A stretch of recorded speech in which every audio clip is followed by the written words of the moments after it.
Shalom Uberajá, vamos a continuar con la historia de los hebreos en Cuba y vamos a hablar de los escritores hebreos y las actividades culturales que realizaban.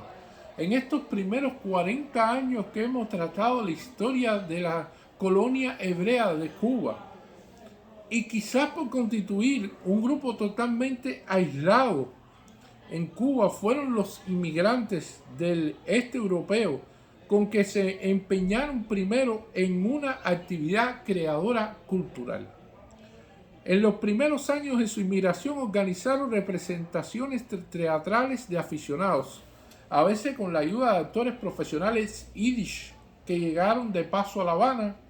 Fundaron los primeros periódicos y escribieron los primeros libros. El grupo sefardí no sentía la misma necesidad del alimento intelectual propio porque tenía en primer lugar mayor arraigo y en segundo lugar dominaba el idioma del país y podía satisfacer sus necesidades culturales con la producción cubana. El primer grupo de actores aficionados se formó en 1923 y en 1924 se reformó como sección dramática del Centro Hebreo y posteriormente se hicieron esfuerzos para acondicionar un local propio bajo los auspicios de la Sociedad Pro Arte y Cultura creada en 1926.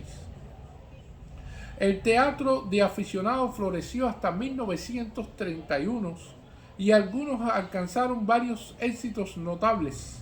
La actividad dramática despertó el interés general por el teatro yiddish y motivó la llegada ocasional de compañías profesionales de los Estados Unidos de América.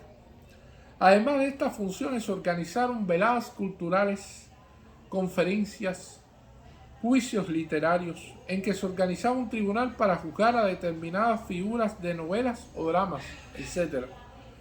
Un grupo de jóvenes escritores y poetas fundaron una agrupación literaria con el nombre de Joven Cuba.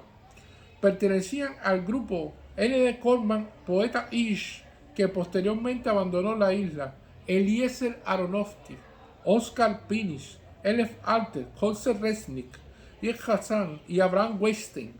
En este grupo se unieron posteriormente a Abraham Duberman y J. B. Mandelker, todos ellos activos también como periodistas.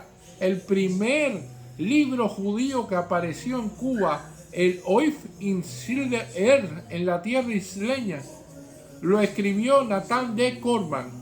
Es una colección de poemas líricos imbuidos de optimismo, pese a que Corman los escribió en una época en que trabajaba en una zapatería 12 y hasta 15 horas al día. Eliezer Aronofsky publicó varios tomos de poesía, de los que Maceo cantó al héroe cubano es uno de los más conocidos. Lo tradujeron al español Andrés de Piedrabueno y David Shaimovitz. De carácter cubano son también los libros Luz Tropical y La Tierra Ardiente, ambos en yiddish. Oscar Upinis publicó el poema Atuey, que también tradujo Andrés de Piedrabueno, y la colección Fuente Dorada de poesías para niños. Los poemas de Abraham Weinstein, Julio S. Mendelker y José Resnick aparecieron en la prensa local. Entre los prosistas mencionaremos a Abraham J. Duberman, autor del libro de cuentos Oif Kubaner Tierras de Cuba, y del cuento Der Blinder, premiado por la revista neoyorquina The Zündorf. Duberman escribe de preferencia al emigrante judío en la provincia cubana y sus problemas. Temas parecidos tratan Mendelker, Pinchas Berniker y su hermano Chaim Berniker, ambos autores de cuentos y colaboradores en revistas yiddish de La Habana y del extranjero. José Resnick descuella como ensayista y crítico. De interés literario son los artículos y reportajes de Il Steinberg, Elias Eiloritz, Israel Fischländer, Sebastian Cano, José Kleiner, David Utiansky, Haim Novomotnik, Marco Einstein, Fyodor Balbe, Sender Kaplan, José Brumman y José Kleiner. David Harman, Salomón Meyer y Finderman y José Renning han hecho traducciones al yiddish de publicaciones literarias cubanas. La producción literaria en español es mucho menor en todos los sentidos. El sector sefaradí carece de las luchas ideológicas que genera gran parte del movimiento literario Ish.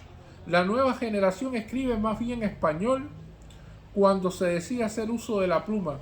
Podemos mencionar a Moisés Raigorowski, que murió en España en la Guerra Civil Española y cuyos ensayos dramáticos se publicaron en 1933.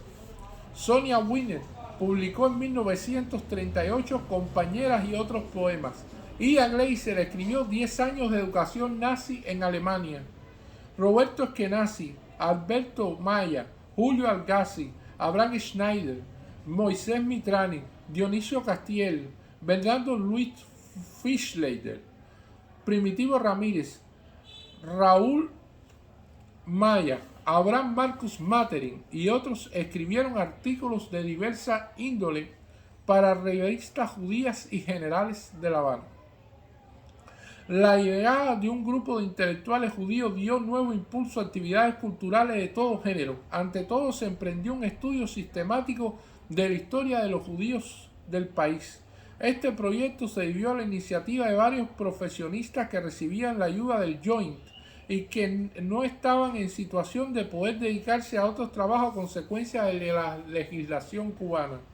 Publicó los resultados de las investigaciones el Dr. Boris Sapir, director de las mismas de Jewish Community of Cuba en New York en 1948.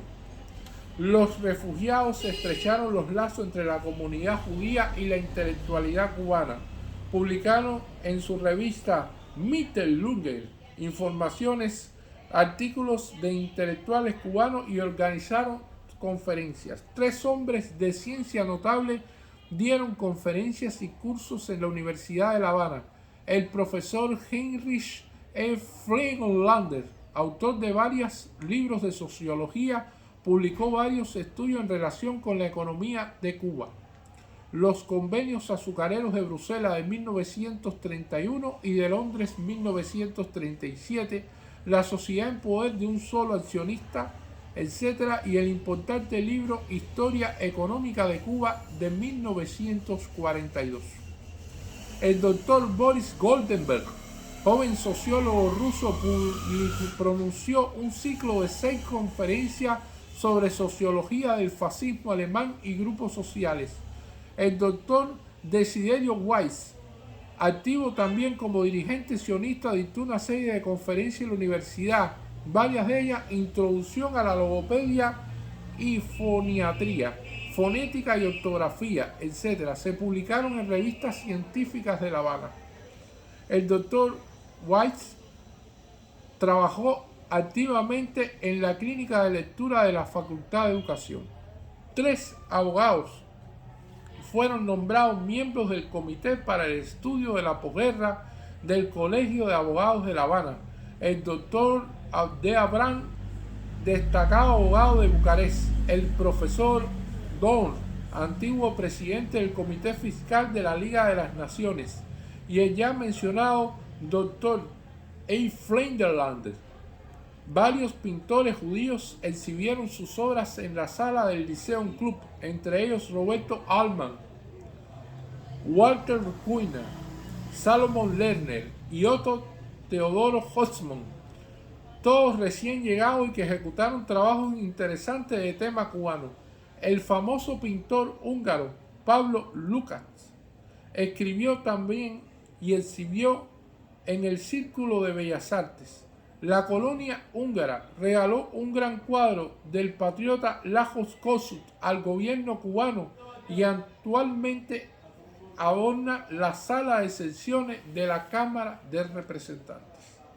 También en el teatro se deben algunas actividades a los esfuerzos de judíos recién llegados. El doctor Eugenio Schachowicz, alumno de Max Reinhardt, fundó el Teatro Universitario y realizó una serie de brillantes representaciones de obras clásicas de la literatura antigua y moderna. Muchísimas gracias.